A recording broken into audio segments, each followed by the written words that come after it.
Trump tariff అన్నట్టుగానే 24 అవర్స్‌లో నిన్న 25% టారిఫ్‌ని ఈరోజు 50% టారిఫ్ పెంచిండు ఇండియా గూడ్స్ మీద. సో, ఇక్కడ మీరు అబ్జర్వ్ చేయాల్సిందేంటంటే కరెక్ట్ ఇదే టైమింగ్‌లో మన ప్రైమ్ మినిస్టర్ మోదీ ఆగస్ట్ 31కి చైనాకి విజిట్ చేయనున్నారు. అది 7 ఇయర్స్ తర్వాత లాస్ట్ 2018లో చైనా విజిట్ చేసి 7 ఏళ్ల తర్వాత మళ్ళీ ఇప్పుడు విజిట్ చేస్తున్నారు. ఎందుకో మీకు వివరిస్తా. షాంఘై కోఆపరేషన్ సమిట్ ఈ ఎస్‌సీఓ మీటింగ్‌కి మన మోదీ వెళ్ళనున్నారు. సో, మీరు ఒకటి అబ్జర్వ్ చేయాల్సిందేంటంటే ఆల్రెడీ యూఎస్ఏకి పెద్ద ఎనిమీస్ అంటే ఎవరు? ఒకటి రష్యా. ఎందుకంటే వాళ్ళ దగ్గర వెపన్స్ ఎక్కువున్నాయి. పాత శత్రువు. ఇంకొకటి చైనా. శత్రువు ఏ విధంగా అంటే చైనాలో మ్యానుఫ్యాక్చరింగ్ గానీ, దాని డెవలప్‌మెంట్‌కి అది ఎంతో కసిగా దానికి పోటీ పడాలని అనుకుంటది యూఎస్ఏ. సో, ఈ 2 శత్రు దేశాలు యూఎస్ఏకి. సో, ఇంకొకటి బ్రెజిల్ మీద కూడా 50% టారిఫ్ ఉంది.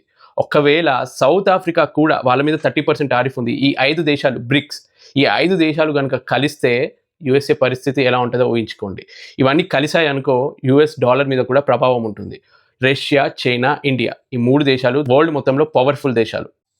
ఈ బ్రిక్స్‌లో ఓన్లీ ఇండియా, చైనా అంత కలిసి ఉండవు. ఎందుకంటే మీ అందరికీ తెలిసిందే చైనా అటు పాకిస్తాన్ తోటి ఫ్రెండ్లీగా ఉంటది. బంగ్లాదేశ్ తోటి ఫ్రెండ్లీగా ఉంటది. కాబట్టి మన ఇండియా తోటి ఎప్పుడు గొడవలు పడుతూ ఉంటది.